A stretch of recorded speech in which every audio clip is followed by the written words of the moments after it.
হযরত মূসা পয়গম্বর মাঝে মাঝে মালিকের সাথে কথা বলে।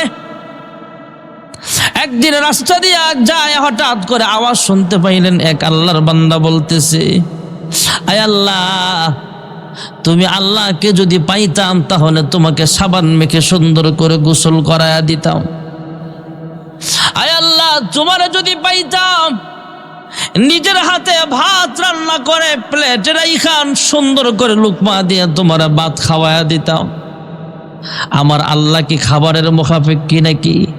কিন্তু এই লোকটা পাহাড়ের সাইডে বৈশা বলে, আল্লাহ গো, তোমার আমি অনেক ভালোবাসি, তোমার যদি পাইতাম তাহলে তোমার গোসল করায়া দিতাম, তোমার লুকমা তুলে মুখে কাছে নিয়ে খাবার খাওয়ায়া দিতাম।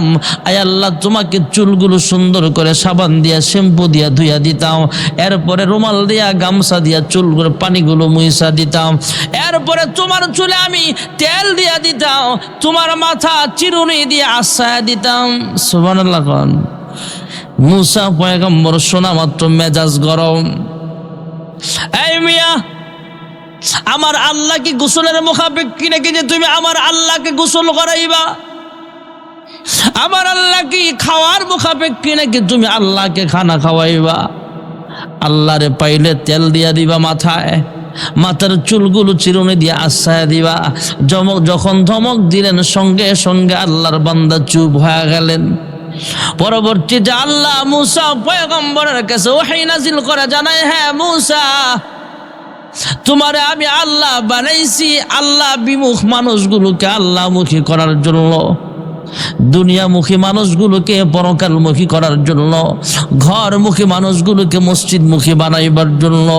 উল্টা আমার পছন্দের বান্দাকে আমার পথ থেকে উল্টা পথ দেখাইবার জন্য আমি আল্লাহ তোমারে বানাই নাই। যেরকম সুবহানাল্লাহ। মূসা পয়গম্বর আল্লাহকে জিজ্ঞাসা, হ্যাঁ মালিক, কি হয়েছে, কি অপরাধ করলাম, আমি কি করেছি?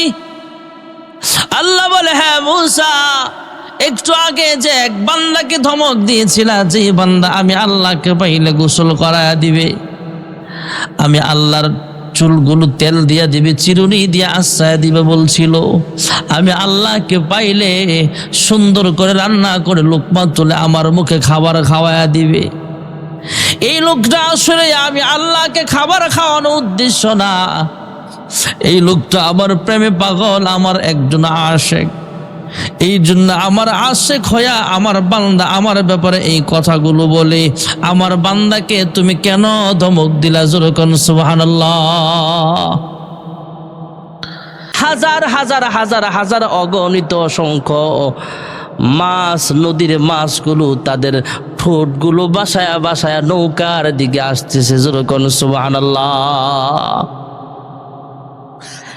এই মাছগুলো নদীর চতুর্পাশে ঘেরাও দিয়ে ফেলেছে। এই মাছগুলো শুধু ঠোঁট উপরের দিকে রাখছে তা নয়, প্রত্যেকটা মাছের ঠোঁটের মধ্যে এক একটা করে স্বর্ণের টাকা দেখা যায়। সুবহানাল্লাহ।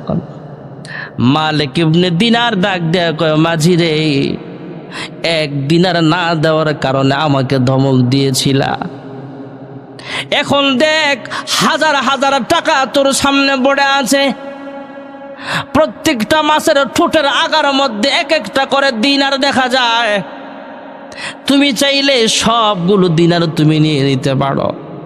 সঙ্গে সঙ্গে মাঝি হুজুরের হাত ধরে মাফ চাইলেন, হুজুর আমি চিনতে পারি নাই, ভুল করে ফেলেছি, আমি চিনতে পারি নাই, বুঝতে পারি নাই, আমাকে মাফ করিয়া দেন। সুবহানাল্লাহ বলেন। মালিক ইবনে দিনার দুনিয়া কামাইবার সুযোগ নাই, 24টা ঘন্টায় আল্লাহর ইবাদত করে।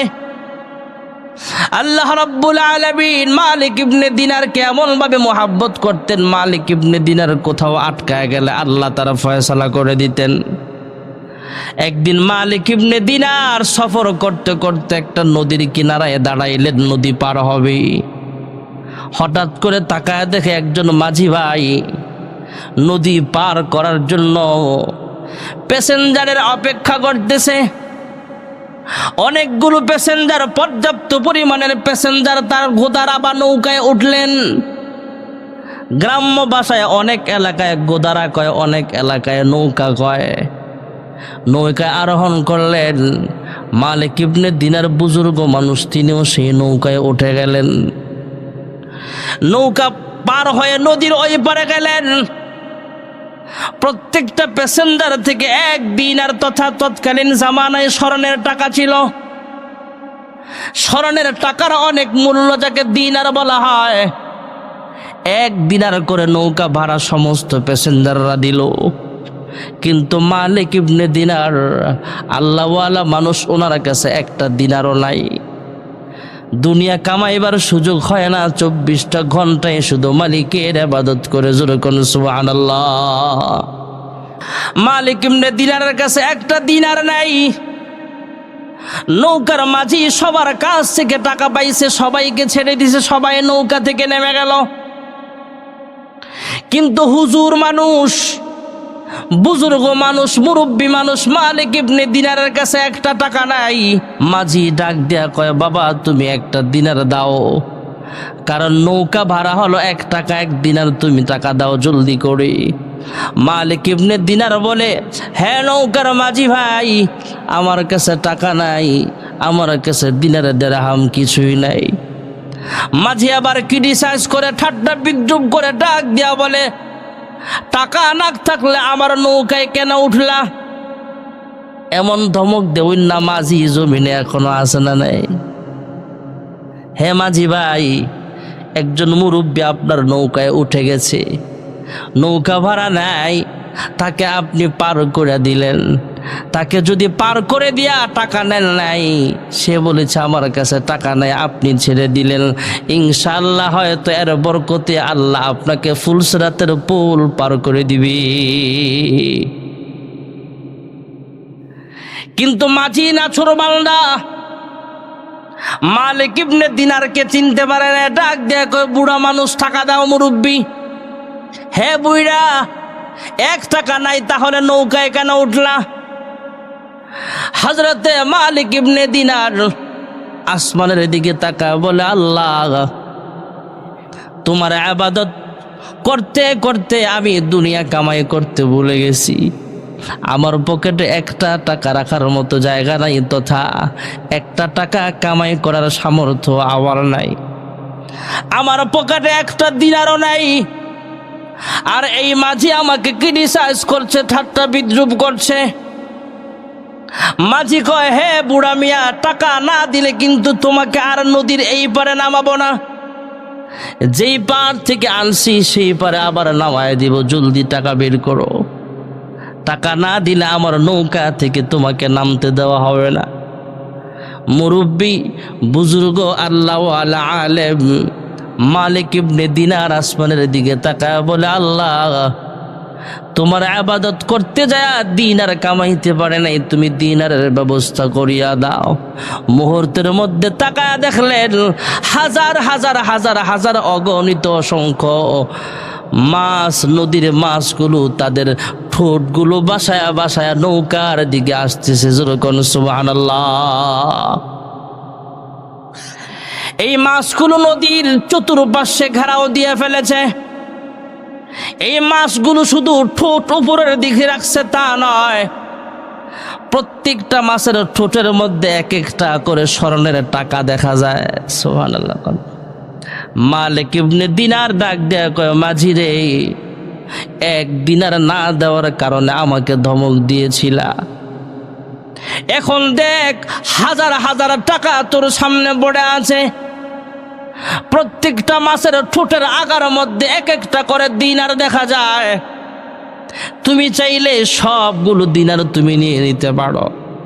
সঙ্গে সঙ্গে মাঝি হুজুরের হাত ধরে মাফ চাইলেন, হুজুর আমি চিনতে পারি নাই, ভুল করে ফেলেছি, আমি চিনতে পারি নাই, বুঝতে পারি নাই, আমাকে মাফ করিয়া দেন। সুবহানাল্লাহ বলে। হযরত মূসা পয়গম্বর আশ্চর্য হয়ে আবার রওনা হলেন। আল্লাহ তাআলাও ঠিকানা দিয়া দিলেন। হযরত মূসা পয়গম্বর আল্লাহ প্রদত্ত ঠিকানা অনুযায়ী সেই বাজারে পৌঁছিয়া গেলেন। আল্লাহ যখন জানায়া দিলেন সেই বাজারেও পৌঁছিয়া গেলেন। নির্দিষ্ট লোকেশন অনুযায়ী, নির্দিষ্ট ঠিকানা অনুযায়ী হযরত মূসা পয়গম্বর সেই বাজারে পৌঁছিয়া গেলেন। অনেক দূর থেকে ফলো করলেন, অনেক দূর থেকে খেয়াল করলেন কসাই কি আমল করে এটা আমার দেখতে হবে। মুসা পয়গম্বর দেখলেন কসাই বেচারা গরু কাটলেন, দুম্বা কাটলেন, অথবা বকরি ভেড়া জবে করলেন। আল্লাহর নামে জবে করার পরে মাথার মগজ কলিজা নরম নরম একটু একটু গোশত একটা পাত্রের মধ্যে বা পলিথিনের মধ্যে রাইখা দিলেন। বাকি সব গোশতগুলা কাস্টমারের কাছে তিনি বিক্রি করিয়া দিলেন। সারাদিন গোশত বিক্রয় করতেছে। গোশত বিক্রয় শেষ হওয়ার পরে যখন সন্ধ্যা গনিয়ে আসে, মুসা পয়গম্বর সালাম দিয়া লোকটার সামনে হাজির হয়ে বলে, হে ভাই কসাই, আমার বাড়ি এখান থেকে অনেক দূর, আমি একজন মুসাফির, আমি চাই তুমি একজন ভালো মানুষ, আমিও তো দিনদার মানুষ, আমি তোমার বাড়ির একজন মেহমান হয়ে যাব। রাত্র হয়ে গেছে, সন্ধ্যা হয়ে গেছে, রাত্র কাছাকাছি সময়, আমার বাড়ি যেতে অনেক সময় লাগবে, আমি চাই তোমার বাড়িতে আমাকে মেহমান বানাও। কসাই তো জান্নাতি মানুষ, জান্নাতি মানুষের একটা স্বভাব হলো মেহমানদারি করা, মেহমান নেওয়াজি করা, মেহমান আসলে খুশি হওয়া। আল্লাহর হাবিব বলেন মুমিনের একটা গুণ হলো, ভালো মানুষের একটা গুণ হলো, জান্নাতি মানুষের একটা গুণ হলো মেহমানকে মেহমানদারি করা। স্বতঃস্ফূর্তভাবে মেহমানকে মেহমানদারি করা লাগবে। আমাদের বাড়িতে যদি মেহমান চলে আসে, আমরাও 3 দিন পর্যন্ত মেহমানদারি করব, এটা সুন্নত। কারণ মুসা পয়গম্বর মেহমানদারি করা মুসা পয়গম্বরের একটা স্বভাব ছিল। সমস্ত নবীদের একটা স্বভাব হলো, সমস্ত নবীগণ মেহমানকে সুন্দরভাবে আপ্যায়ন করতেন, মেহমানদারি করতেন। হযরতে মুসা পয়গম্বর যখন সেই গোশত বিক্রেতা কসাইকে বললেন, হে ভাই কসাই, আমি তোমার বাড়ির মেহমান হতে চাই। কসাই তো জান্নাতি মানুষ, নবীদের একটা স্বভাব জান্নাতি মানুষের ভিতরে চলে আসে, সিফাতগুলো চলে আসে। লোকটা ডাক দেয়া কয়, চলেন, গরিবের বাড়িতে যেহেতু আপনি মেহমান হতে চান, অসুবিধা নাই, আমি যতটুকু পারি আপনাকে আপ্যায়ন করব, মেহমানদারি করব, আপনার আরামের ব্যবস্থা করব। হযরত মুসা পয়গম্বর কসাই বেচারার বাড়িতে রওনা হলেন। পথে অনেক কথাবার্তা হলো। বাড়িতে পৌঁছিয়া মেহমানকে একটা রুমের মধ্যে বসায়া দিলেন। সন্তানের খবরও নেয় নাই। মেজবান কসাই মেহমানকে বসায়া মেহমানকে খাবার খাওয়ায় নাই, আপ্যায়নও করে নাই, সন্তানদেরকেও খাওয়ায় নাই, নিজের স্ত্রীদেরও খাওয়ায় নাই। তিনি একটা রুমের ভিতরে ঢুকলেন। রুমের ভিতরে ঢুইকা দেখলেন একজন বৃদ্ধা মহিলা দেখা যায়। মেহমান মুসা নবী খেয়াল করলেন কসাই কোন আমল করে, এটা আমার জানার জন্য, জানার মনটা চায়, আমার জানতে চাই, আমার মন চায়, আমার জানতে মনটা চায় কোন আমলের কারণে এই লোকটা মুসা নবীর সঙ্গে জান্নাতি হবে। এটা দেখার জন্যই মূলত মেহমান সাজলেন মুসা পয়গম্বর। মুসা পয়গম্বর ফলো করলেন, খেয়াল করলেন কসাই বেচারা একটা রুমে ঢুকলেন। একজন বৃদ্ধা মহিলাকে গোসল করালেন, কাপড়গুলো চেঞ্জ কইরা দিলেন, পায়খানা পেশাব পরিষ্কার করলেন। এদিক দিয়ে ওই যে নরম নরম গোশতগুলা, মাথার মগজ, কলিজাগুলা, এইগুলো সুন্দর করে রান্না করলেন। ওই বৃদ্ধা মহিলাকে সুন্দর করে গোসল করায় আবার টুকরির ভিতরে, বাক্সের ভিতরে রাখলেন, রুমের ভিতরে রাখলেন, সুন্দর কাপড় পরায়া দিলেন। নরম নরম মগজগুলা, নরম নরম গোশতগুলা মাকে রান্না করে খাওয়ালেন। মুসা নবী এখনো জানে না, মুসা নবী এখনো জানে না কসাই এই মহিলার সাথে কি সম্পর্ক, তথা এদের আত্মীয়তার সম্পর্ক কেমন, এটা কি মা নাকি দাদি নাকি নানি, এখনো মুসা নবী জানেন না। শুধু দেখতেছেন একজন বৃদ্ধা মহিলার খেদমত চলতেছে। বৃদ্ধা মহিলাকে গোসল করালেন, খাবার খাওয়ায়া রাইখা তারপরে মেহমানের কাছে আসলেন। কসাই যখন মেহমান মুসা নবীকে আবার আইসা জিজ্ঞেস করলেন, হ্যাঁ মেহমান, আমি আপনার খবর নিতে পারি নাই, আপনি মন খারাপ কইরেন না।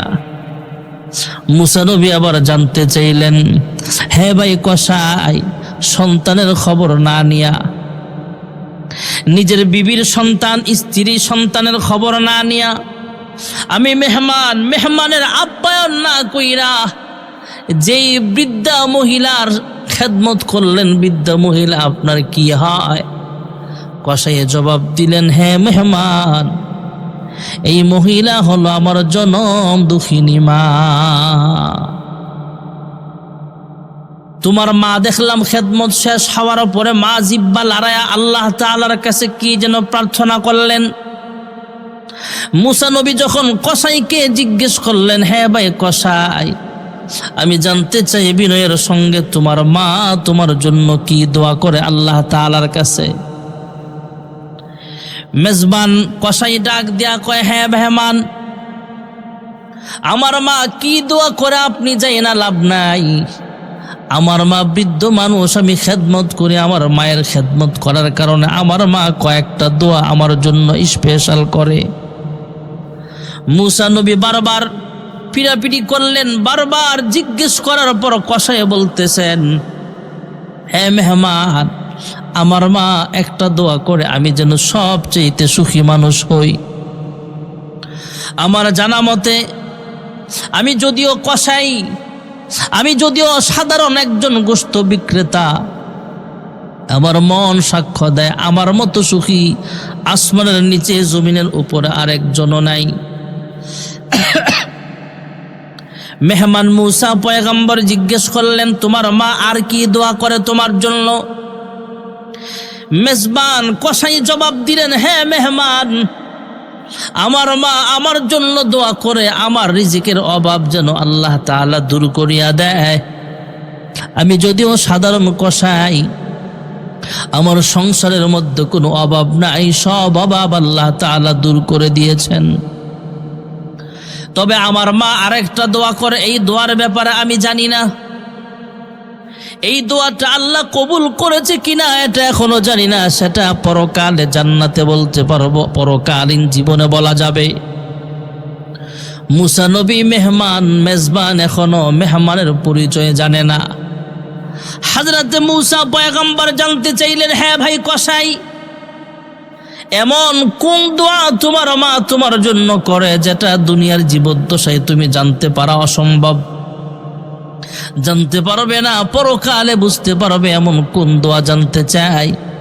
কসাই ডাক দিয়া কয়, আমার মা জিব্বাটা লড়ায় লড়ায় আল্লাহ তাআলার কাছে দোয়া করে, ওগো পরওয়ারদিগার আলম, ওগো আল্লাহ তাআলা, আমার সন্তান আমার খেদমত করে, আমার পেশাব পায়খানা পরিষ্কার করিয়া দেয়, আমাকে গোসল করা দেয়, সুন্দর সুন্দর খাবার খাওয়ায়।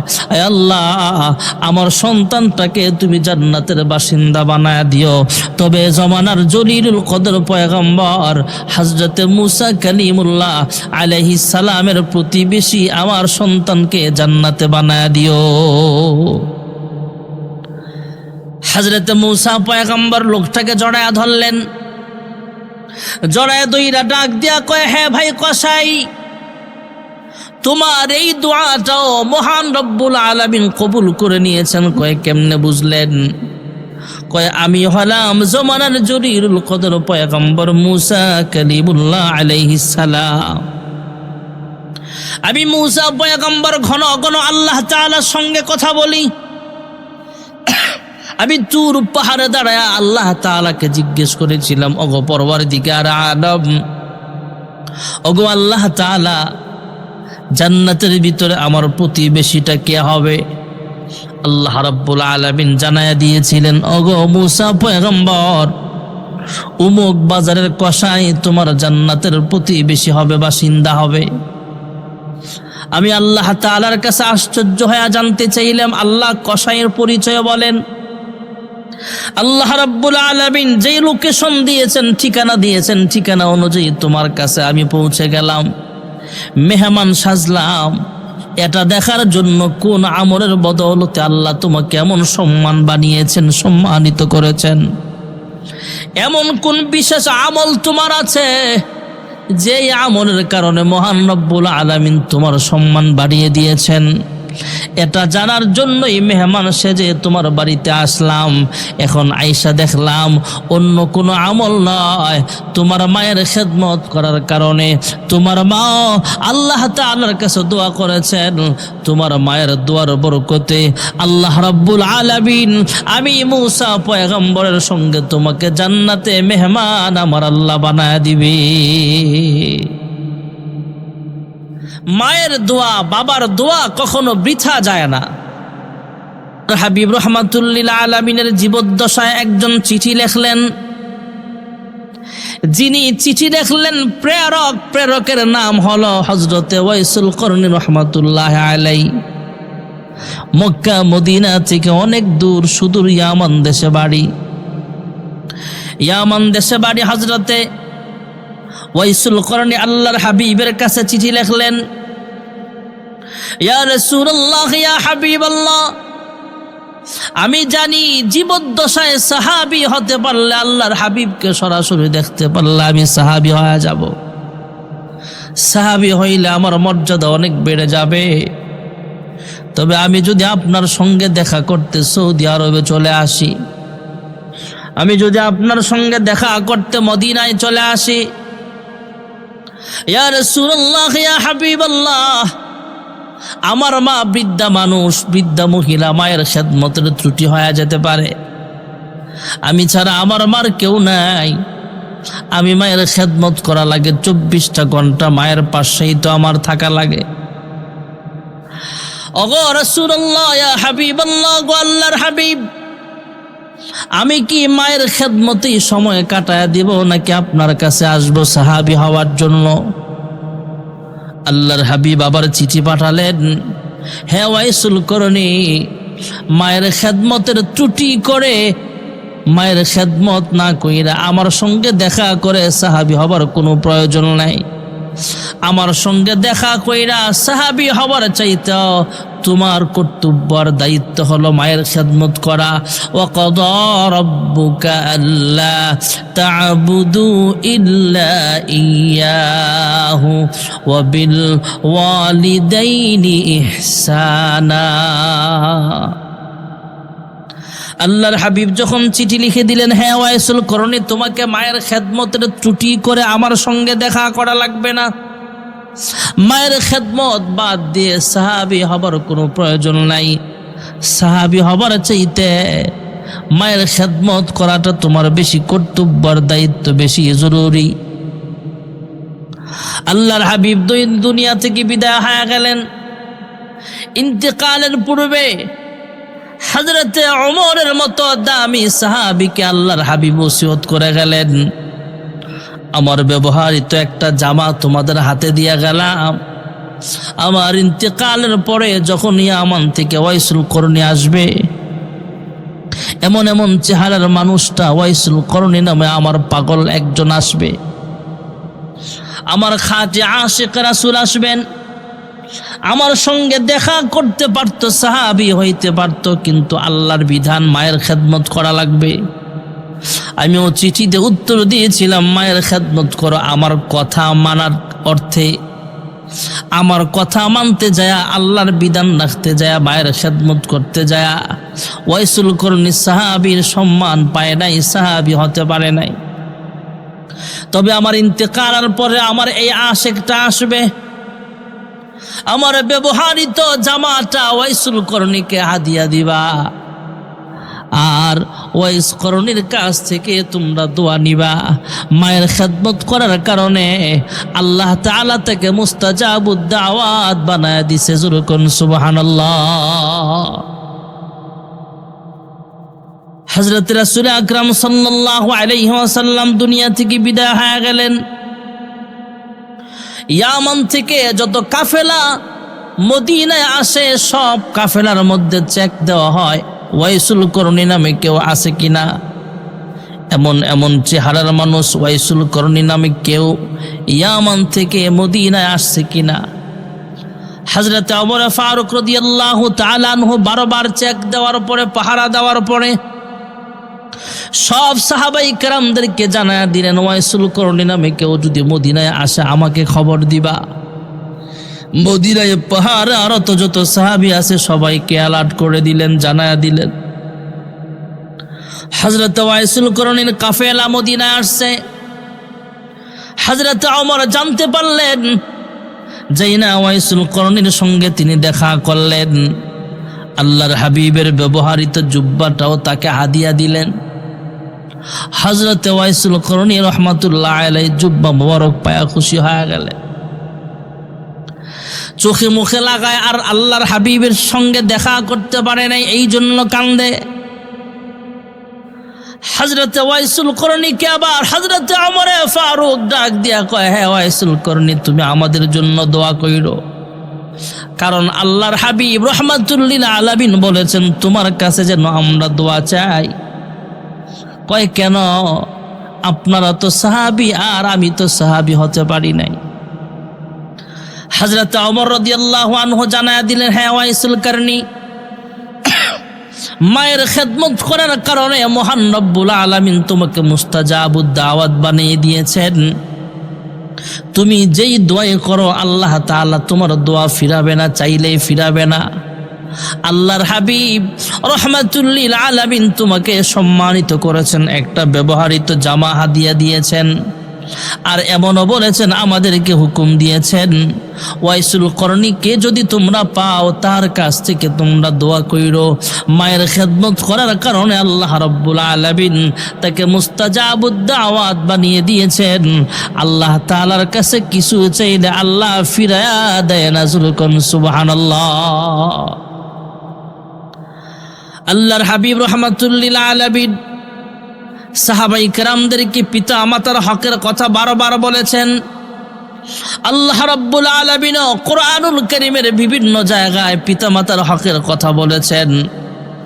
আমার তেলাওয়াতকৃত আয়াত সূরা বনী ইসরাঈলের এক আয়াতে আল্লাহ তাআলা বলেন, ওয়া কাযা রাব্বুকা আল্লা তা'বুদু ইল্লা ইয়্যাহু ওয়া বিল ওয়ালিদাইনি ইহসানা إما يبلغن عندك الكبر أحدهما أو كلاهما فلا تقل لهما أف ولا تنهرهما وقل لهما قولا كريما واخفض لهما جناح الذل من الرحمة وقل رب ارحمهما كما ربياني صغيرا। ঈসা আলাইহিস সালাম খাদেমকে সহ নদী পার হয়ে যায়। নদী পার হয়ে যায়, আবার জিজ্ঞেস করে, এমন সুন্দর মুজিজা দেখেছো? কয় হ্যাঁ, আশ্চর্য ঘটনা। কয় এমন আশ্চর্য মুজিজা দেখার পরও বলো, রুটি আমার একটা রুটি ছিল তরের ভিতরে, কে খাইছে? কয় হুজুর, এমন সুন্দর মুজিজা দেখার পরও কি মিথ্যা কথা বলা যায় নাকি? কয় আসলে আমি রুটিটা খাই নাই। হযরত ঈসা পয়গম্বর খাদেমকে নিয়ে পথ চলতেছেন, হঠাৎ দেখলেন হরিণ দেখা যায় সামনে।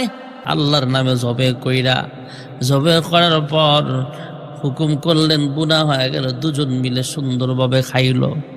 খাওয়ার পর কয় হাড্ডিগুলো ফালায় না, হাড্ডিগুলো একত্রিত কইরা আবার ফু দিলেন, আল্লাহর হুকুমে হরিণ হয়ে যাও। সঙ্গে সঙ্গে জুটা হাড্ডি থেকে ফালানো হাড্ডি থেকে আবার আগের মতো হরিণ হয়ে বনের দিকে চলিয়া যায়। যুরকুন সুবহানাল্লাহ। এমন সুন্দর মুজিজা দেখার পরে হযরত ঈসা পয়গম্বর এবার জিজ্ঞেস করছে, হ্যাঁ খাদেম, তুমি তো মুজিজা দেখলা? কয় হ্যাঁ। এবার বলো, আমার থরের ভিতর থেকে রুটি খাইছে কে? বলো। কয় আমি জানি না, আমি খাই নাই। এত সুন্দর মুজিজা দেখা মিথ্যা কথা বলা যায় কিনা? বলা যায় নাকি? হযরত ঈসা আলাইহিস সালাতু ওয়াস সালাম রাস্তা দিয়া যায়, ওনার সঙ্গে একজন খাদেম যুক্ত হলেন। ঈসা পয়গম্বর রাস্তা দিয়া যায়, ওই খাদেম ওনার সঙ্গে সামনে যায়। সফরের সময় হযরত ঈসা আলাইহিস সালাম ব্যাগের মধ্যে খাওয়ার পরে একটা রুটি রাখলেন। ঈসা আলাইহিস সালাম কোনো কাজে একটু দূরে গেলে ওই খাদেম ওই রুটি পুরাটাই নিজে খায়া ফেলছে। একটু পরে সফরের ভিতরেই যখন ঈসা নবী জিজ্ঞেস করলেন রুটি কোথায়, খাদেম ডাক দিয়া কয় রুটির খবর তো আমি জানি না, আপনি তো খায়া ফেলছেন মনে হয়। ঈসা পয়গম্বর বুঝতে পারছেন লোকটা খাদেম খেয়ে ফেলছে রুটিটা, কিন্তু আমার সঙ্গে মিথ্যা বলে। ঈসা আলাইহিস সালাম জিজ্ঞেস করছে, সে অস্বীকার করলেন যে আমি খাই নাই। একটু পথ যাবার পর হযরত ঈসা পয়গম্বর ওনাকে কিছু মুজিজা দেখাইলেন। দেখি কিছু মুজিজা দেখায়া বিশ্বাস করে কিনা আমি যে একজন নবী। সে তো নবী হিসাবে আমার মানে সে যে একজন ইমানদার, তবে সত্য কথা উদ্ঘাটন করা যায় কিনা একটু চেষ্টা করে দেখি। হযরত ঈসা পয়গম্বর খাদেমকে নিয়ে পথ চলতেছেন, হঠাৎ দেখলেন হরিণ দেখা যায় সামনে। আল্লাহর নামে জবে কইরা, জবে করার পর হুকুম করলেন, বুনা হয়ে গেল। দুজন মিলে সুন্দরভাবে খাইল। খাওয়ার পর কয় হাড্ডিগুলো ফালায় না, হাড্ডিগুলো একত্রিত কইরা আবার ফু দিলেন, আল্লাহর হুকুমে হরিণ হয়ে যাও। সঙ্গে সঙ্গে জুটা হাড্ডি থেকে ফালানো হাড্ডি থেকে আবার আগের মতো হরিণ হয়ে বনের দিকে চলিয়া যায়। যেরকম সুবহানাল্লাহ। এমন সুন্দর মুজিজা দেখার পরে হযরত ঈসা পয়গম্বর এবার জিজ্ঞেস করছে, হ্যাঁ খাদেম তুমি তো মুজিজা দেখলা? কয় হ্যাঁ। এবার বলো আমার থলের ভিতর থেকে রুটি খাইছে কে? বলো। কয় আমি জানি না, আমি খাই নাই। এত সুন্দর মুজিজা দেখা মিথ্যা কথা বলা যায় কিনা, বলা যায় নাকি? ঈসা পয়গম্বর বুঝতে পারছে সে এখনো মিথ্যা কথা বলছে। হযরত ঈসা পয়গম্বর আরো কিছু মুজিজা দেখাইলেন। সামনে একটা নদী, নদীর মধ্যে কোনো নৌকা নাই, মাঝি নাই, পার হওয়ার ব্যবস্থা নাই। নদীর উপর দিয়া ব্রিজও নাই, নৌকাও নাই, মাঝিও নাই, কিভাবে পার হবে? ঈসা পয়গম্বর পানির মধ্যে দাঁড়ালেন, হাইটা হাইটা চলে যাচ্ছে। খাদেম ডাক দিয়া কয়, হুজুর আমারা নিয়ে যান, আমি তো পানির নিচে ডুবিয়া যাব। কয় আমার হাতে ধরো। হাতে ধরলেন। ঈসা আলাইহিস সালাম খাদেমকে সহ নদী পার হয়ে যায়। নদী পার হয়ে যায়, আবার জিজ্ঞেস করে, এমন সুন্দর মুজিজা দেখেছ? কয় হ্যাঁ, আশ্চর্য ঘটনা। কয় এমন আশ্চর্য মুজিজা দেখার পরও বলো রুটি আমার একটা রুটি ছিল থলের ভিতরে, কে খাইছে? কয় হুজুর এমন সুন্দর মুজিজা দেখার পরও কি মিথ্যা কথা বলা যায় নাকি? কয় আসলে আমি রুটিটা খাই নাই।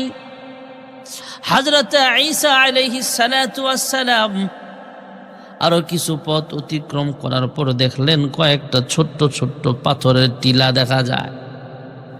ঈসা পয়গম্বর কিছু মাটির স্তূপ দেখা যায় বা বড় বড় পাথর দেখা যায়, বড় বড় তিনটা মাটির স্তূপ অথবা বড় বড় পাথর।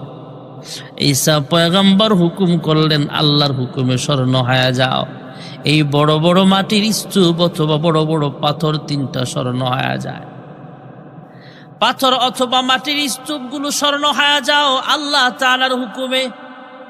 এই কথা বলার পর ঈসা নবীর মুজিজা, আল্লাহ তাআলার হুকুমে পাথরগুলো জিন্দা হয়, পাথরগুলো স্মরণ হয়ে যায়। এই বিশাল বড় বড় স্তূপ, বিশাল বড় বড় পাথর এখান থেকে নিয়ে অন্য জায়গায় যাওয়া সম্ভব নাও হতে পারে।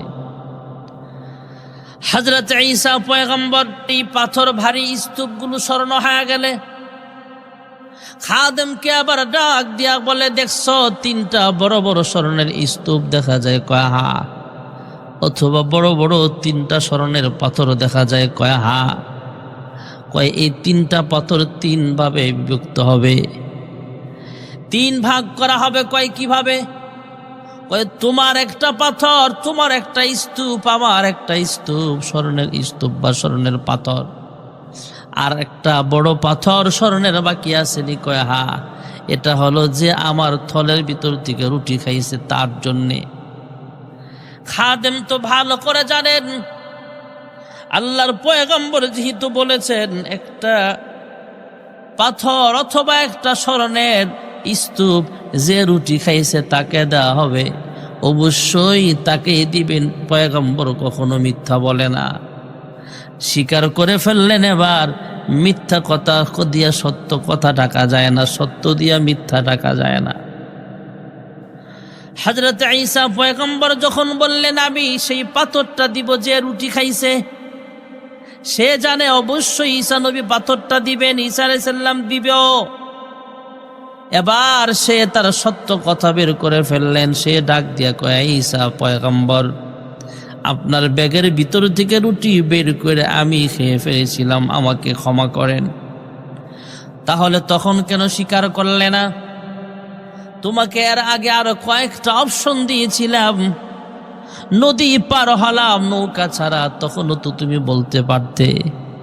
হরিণ খাইলাম, হরিণের হাড্ডি থেকে আবার নতুন জিন্দা হরিণ বানালাম, তখনও তো তুমি বলতে পারতা।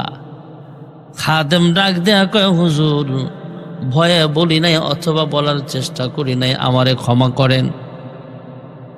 কয়ে যাও, তোমারে ক্ষমা করলাম, ঠিক আছে, তবে তুমি আর আমার সঙ্গে সফরে যাওয়া লাগবে না, আমার স্মরণের কোনো প্রয়োজন নাই। আমি দেখলাম তুমি সত্য নাকি মিথ্যা। তুমি যেহেতু বারবার আমার সঙ্গে মিথ্যা প্রমাণিত হয়েছ, মিথ্যুক প্রমাণিত হয়েছ, আমার সঙ্গে যাবার মতো অধিকার তোমার নাই, তোমার অনুমতিও আমি দেই না। তুমি তোমার হালে স্মরণ নিয়ে পড়ে থাকো। ঈসা আলাইহিস সালাম এই বলে সেখান থেকে চলিয়া গেল। নির্বুধ দুনিয়ার লোভ এত বেশি, স্বর্ণ রাইখা ঈসা নবীর পথে রওনা হয় নাই। ঈসা নবীর সঙ্গে যাইতে পারে নাই, কারণ স্বর্ণের লোভ আছে। সে যদি এই কথা চিন্তা করত, আরে যেই নবী মাটির স্তূপ অথবা বিশাল বড় পাথরকে স্বর্ণ বানাইতে পারে, এই স্বর্ণের স্তূপ বা পাথরের দিকে ঘুরে আমার কোনো লাভ নাই। যিনি এমন জিনিসকে স্বর্ণ বানাইতে পারে, এমন নবী যদি আমার পক্ষে থাকে, তাহলে আমার কোনো অভাব হবে না। ভালো চিন্তা না আইনা মনের ভিতরে লোভ আছে, শয়তানি ঢুকছে, স্বর্ণের কাছে বসে আছে। এই স্বর্ণের পাথর, স্বর্ণের স্তূপ নিতেও পারে না, এখান থেকে সে যেতেও পারে না। ঈসা পয়গম্বর তো নিজের হালে চলে গিয়েছেন। একটু পরেই কয়েকজন ডাকাত সেখানে উপস্থিত হয়ে গেল। কয়েকজন ডাকাত ঈসা দেখে, কিরে এত স্বর্ণের পাহাড় দেখা যায়, অথবা স্বর্ণের পাথর দেখা যায়, অথবা স্বর্ণের স্তূপ দেখা যায়, এগুলো কি ব্যাপার, কোথা থেকে আসলো? যায় এই খাদেমকে, ঈসা নবীর খাদেম যে ছিল, তারা জিজ্ঞেস করলে সে বলে এভাবে এভাবে পাইছি আমি। কয় তাহলে এক কাজ করো, তুমি একা এই পাথরগুলো গ্রহণ করে কি লাভ, আমাদেরকেও ভাগ দিতে হবে। সে চাপে পইরা চিন্তা করলো, ঠিক আছে তোমাদেরকে দিব, অসুবিধা নাই, আয়ো ভাগ করে খাই। আমিও একা নিব না, তোমরাও একা নিও না, কোনো অসুবিধা নাই। কয়েকজন ডাকাত এবার এই লোকটাকে বাজারে পাঠায় দিছে। কয় যাও, আমাদের তো অনেক ক্ষুধা লাগছে, খাবার নিয়ে আসো, বাজার থেকে রুটি নিয়ে আসো, আনার পরে সবাই খামু, তারপরে বন্টন করে বাড়ির পথে রওনা হয়ে যাব। ঈসা আলাইহিস সালামের খাদেম লোভ কইরা সেখানেই বসেছিল। ডাকাত দল যখন তারে পাঠাইছে বাজারে যাও, সে বাজারে গেছে। বাজারে থেকে 2জন বা 3জন যে ডাকাত ছিল, এদের জন্য রুটি আনছে, তবে রুটির মধ্যে বিষ মিশায়া তারপরে নিয়ে আসছে। উদ্দেশ্য হলো বিষাক্ত রুটি খাওয়ার পর ডাকাতের লোকগুলো মারা যাবে, ডাকাতগুলো মারা যাবে, 2জন বা 3জন যারা আছে সবাই মারা যাবে, তখন আমি একাই স্বর্ণগুলো ভোগ করতে পারবো। এদিক দিয়ে কয়েকজন ডাকাত স্বর্ণ পাহারা দেয়। এরা চিন্তা করলো, এই লোকটা বাজার থেকে যখন খাবার নিয়ে আসবে, আমরা সবাই মিলে যদি তারে দুনিয়া থেকে বিদায় করে দিয়ে হত্যা করে ফেলি, এই লোকটাকে আর স্বর্ণ দেওয়া লাগবে না, আমাদের হাতে সব স্বর্ণ চলে আসবে। এই চিন্তা ভাবনা করে ওরা সিদ্ধান্ত নিয়ে রাখলো, রুটি নিয়ে আসার সঙ্গে সঙ্গে তারে বিদায় করে দেওয়া হবে। খাদেম যখন রুটি নিয়ে আসছে, আবার তাকে দুনিয়া থেকে বিদায় করে দেওয়া হলো। মাথায় আঘাত করলেন অথবা দেহ থেকে মাথাটা আলাদা করে দিলেন, দুনিয়া থেকে তার বিদায় করে দিল, মেরে ফেলল। সে বলেও যেতে পারে নাই এখানে বিষ মিশানো আছে রুটির ভিতরে। বিষাক্ত তরকারি, বিষাক্ত রুটি খায়া ডাকাতগুলো দুনিয়া থেকে বিদায় হয়ে যায়। বেশি লোভ থাকার কারণে খাদেমও দুনিয়া থেকে বিদায় হয়ে যায়। ঈসা আলাইহিস সালামের এতগুলো মুআজিজা দেখার পরও খাদেম শুধরায় নাই, খাদেম ভালো হতে পারে নাই। আমাদের ভিতরেও কিন্তু অনেক মানুষের মন মানসিকতা এমন আছে, আল্লাহ তাআলার কুদরত দেখার পরও আল্লাহ তাআলার ইবাদত করতে চায় না, আল্লাহ তাআলার কুদরত দেখার পরও আল্লাহর প্রতি মনোযোগ হতে চায় না, মসজিদে যায় না, আল্লাহ তাআলার কুদরতি পায়ে সাজদা দিতে চায় না। ঈসা আলাইহিস সালাম এই লোকটাকে বলেছিলেন বেশি লোভ করা ভালো না, তুমি আমার সঙ্গে চলো। তারপরও কিন্তু লোকটা যায় নাই। এই লোকটার রুটি খেয়ে ফেলেছিল, হযরত ঈসা আলাইহিস সালাতু ওয়াস সালামের থলে থেকে রুটি খেয়ে ফেলেছিল। এই লোকটা খাওয়ার পরও কিন্তু মিথ্যা কথা বলেছে। এই ঘটনা থেকে আমাদের শিক্ষা হলো মিথ্যা কথা বলা যাবে না, লোভ করা যাবে না। মিথ্যা কথা মহাপাপ। মিথ্যা কথা বলার কারণে অনেক সময় বিপদ চলে আসতে পারে। বেশি লোভ করার কারণেও মারাত্মক ধরনের আমাদের জীবন যাপন করতে গেলে বেশি লোভ করা যাবে না। বেশি লোভ করলেও আমাদের জীবনে বিপদ চলে আসতে পারে। হযরত ঈসা আলাইহিস সালাতু ওয়াস সালাম পানির উপর দিয়ে হাইটা নদীর পার থেকে ওপারে চলে গিয়েছিলেন। হরিণ বুনা করে খাওয়ার পর অবশিষ্ট হাড্ডি থেকে আবার জীবিত হরিণ বানায় ফেলতে পারতেন। কবরস্থানের পাশে দাঁড়ায় যখন বলতেন কুম বিইজনিল্লাহ, হাজার হাজার বছর আগের লাশও যদি সেখানে দাফন করা থাকতো, এই হাজার বছর আগের লাশটাও জিন্দা হয়া ঈসা পয়গম্বরকে সালাম দিত। যুরকুন সুবহানাল্লাহ। এরকম আশ্চর্য ঘটনা যদি কোনো আল্লাহওয়ালার কাছ থেকে প্রকাশ পায় সেটা হলো কারামত। আর এমন আশ্চর্য ঘটনা যদি নবীদের মাধ্যমে প্রকাশ পায় সেটা হলো মুআজিজা। আল্লাহ রাব্বুল আলামিন নবীদেরকে মুআজিজা দান করেছিলেন, ওলিদেরকে কারামতি দান করেছেন।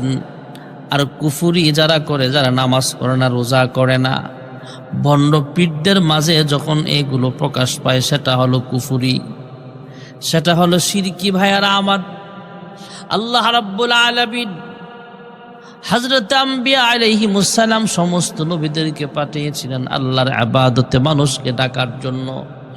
সমস্ত নবীরা আল্লাহর পথে মানুষকে দাওয়াত দিয়েছেন। কারণ কেউ যদি আল্লাহওয়ালা হয়ে যায়, ইমানদার হয়ে যায়, আল্লাহ তাআলা তার পিছনের জিন্দেগির সব গুনাহগুলো মাফ করে দেয়। কেউ যদি ইমানদার হয়ে যায়, আল্লাহ রাব্বুল আলামিন তার নামটা জান্নাতের খাতার ভিতরে আমার আল্লাহ উঠায় দিবে। হযরত হাসান বসরি রাহমাতুল্লাহ আলাইহি একজন অগ্নি পূজককে কালিমার দাওয়াত দিলেন, নাম হলো শামউন। হাসান বসরি বললেন, হ্যাঁ শামউন, তুমি কালিমা পড়ে মুসলমান হয়ে যাও, তাহলে সাকসেসফুল হয়ে যাবা, কামিয়াব হতে পারবা। আল্লাহ তাআলা তোমার সম্মান দুনিয়াতেও বাড়ায় দিবেন, পরকালেও আল্লাহ নাজাত দিবেন। বিনা হিসাবে আল্লাহ জান্নাতের মেহমান আমার আল্লাহ তোমাকে বানায় দিবে। অগ্নি পূজক মাজুসি শামউন ডাক দিয়া জিজ্ঞেস করছেন, হ্যাঁ হাসান বসরি, আমি শামউন যদি কালিমা পড়ে মুসলমান হয়ে যায় তাহলে আমার কি লাভ হবে? আমার আল্লাহ আমাকে কি পুরস্কার দিবেন তোমার কাছে জানতে চাই। দুনিয়ার মানুষ লাভ ছাড়া কেউ কাজ করতে চায় না। আমি যদি কালিমা পড়ে মুসলমান হয়ে যায় তাহলে আমার কি লাভ হবে, কি ফায়দা হবে জানতে চাই। হযরত হাসান বসরি জানায়া দিলেন, হ্যাঁ শামউন, তুমি যদি কালিমা পড়ে মুসলমান হয়ে যাও, মহান রব্বুল আলামিন তোমার পিছনের জিন্দেগির সব গুনাহগুলো ক্ষমা করে দিবে। আর কি ফায়দা, আর কি লাভ বলো?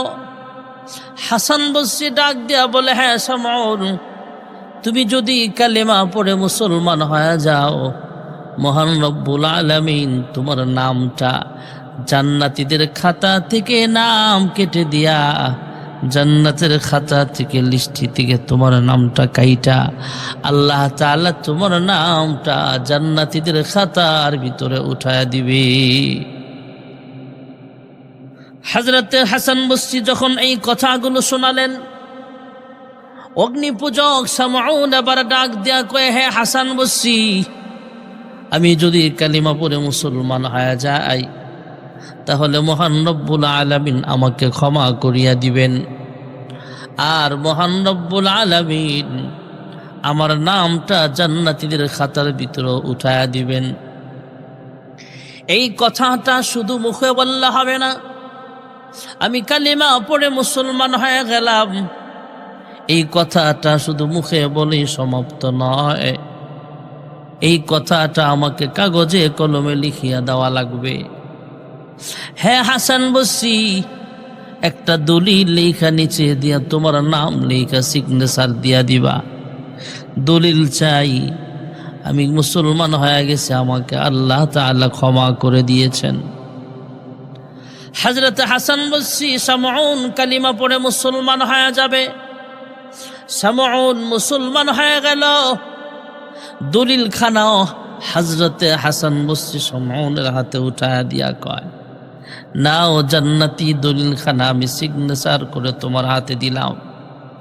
লেখা দিলেন কয়েকটা হাদিস লেখা দিলেন, قال رسول الله صلى الله عليه وسلم من قال لا إله إلا الله دخل الجنة قال رسول الله صلى الله عليه وسلم الإسلام يهدم ما كان قبله أو كما قال عليه الصلاة والسلام।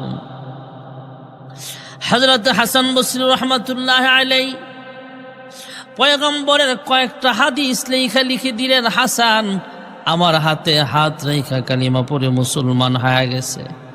লিখা দিলাম শামউন আল্লাহওয়ালা মানুষ হয়ে গেছে, জান্নাতি মানুষ হয়ে গেছে। আল্লাহর হাবিবের হাদিস শরীফ অনুযায়ী বোঝা যায় শামউনের পিছনের জিন্দেগির সব গুনাহ আমার আল্লাহ ক্ষমা করে দিয়েছেন।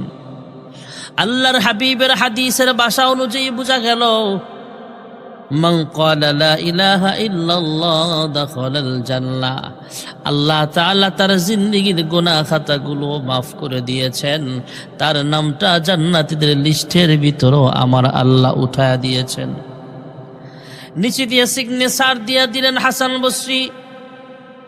শামউন কাগজ খানা দেখা এবার উল্টা বলে, হে হাসান বসরি, কাগজটা আমার দরকার নাই, জান্নাতি সনদ খানা আপনার কাছে রাখিয়া দেন, আমি যদি আপনার আগে দুনিয়া থেকে বিদায় হয়ে যাই আমার জানাজার ইমামতিটা আপনি করবেন, দাফন করার সময় নিজে কবরে নামবেন, আমার লাশটা নামাবেন। হে হাসান বসরি, কাফনের কাপড়ের সঙ্গে পেঁচায়া এই জান্নাতি দলিল খানা দিয়া তারপরে আবার আমাকে দাফন করিয়া দিবেন, আমার লাশ নামাইবেন আপনি নিজের হাতে। দাফন করার সময় কাফনের কাপড়ের সঙ্গে পেঁচায়া এই যে দলিল খানা লিখেছেন নিজের হাতে, নিজে সিগনেচার দিয়েছেন, এই দলিল খানা দুনিয়ার জমিনে আমার কোনো কাজে আসবে না, জান্নাতেই কাজ আসবে। এটা এই দলিল খানা কবরে আমার কাজে আসবে, কবরে কাফনের কাপড়ের সঙ্গে পেঁচায়া তারপরে আমাকে দাফন করবেন। ওসিয়ত অনুযায়ী, দরখাস্ত অনুযায়ী হযরত হাসান বসরি কাগজ খানা রাখিয়া দিলেন। যখন হাসান বসরি সংবাদ পাইলেন কয়েক বৎসর বা কিছুদিন পর যখন শামউন দুনিয়া থেকে বিদায় হয়ে যায়, হাসান বসরি নিজে জানাজার ইমামতিও করলেন, লাশ নামাইলেন, নামানোর সময় নিজের হাতেই নামাইলেন। দাফন করার পূর্বে ওই যে নিজের হাতের সিগনেচার দেওয়া কাগজটা কাফনের কাপড়ের সঙ্গে পেঁচায়া দাফন করিয়া সবাই চলিয়া যায়। কয়েকদিন পরে হাসান বসরি স্বপ্নে দেখলেন শামউনকে মহান রব্বুল আলামিন জান্নাতের মেহমান বানায়া দিয়েছেন। কবরখানা জান্নাতের টুকরা বানিয়ে দিয়েছেন, কবরের ভিতরে জান্নাত আমার আল্লাহ বানিয়ে দিয়েছেন। স্বপ্ন যোগে হাসান বসরি জিজ্ঞেস করলেন, হ্যাঁ সামউন, তুমি এত সহজেই কিভাবে জান্নাতের মালিক হয়ে গেলা? সামউন স্বপ্নে হাসান বসরিকে সব ঘটনা খুলিয়া বললেন। কবরে ফেরেশতারা যখন আমার কাছে আসছে, আয়েশা জিজ্ঞেস করলেন, আমি দলিলখানা দেখায় ডাক দিয়া কইলাম, আল্লাহর ওলি হাসান বসরি দলিল লিখেছেন আমি নাকি একজন জান্নাতি মানুষ। দলিলখানা আল্লাহ তাআলার হাতে পৌঁছায়া দেওয়া হলো। আল্লাহ তাআলা কুদরতি হাতে দলিলটা গ্রহণ করে ফেরেশতাদেরকে ডাক দিয়া কয়, যার হাতে হাসান বসরির চিঠি আছে সে একজন জান্নাতি মানুষ, নব মুসলিম ইমানদার মানুষ, অগ্নি পূজা ছাইরা দিয়া আমি আল্লাহর কুদরতি পায়ে সাজদা দেওয়ার জন্য কালেমা পড়ে মুসলমান হয়ে গেছে। তারে আর কষ্ট দিও না, এই মুহূর্তে তার কবরটা তোমরা জান্নাতের বাগিচা বানায়া দাও।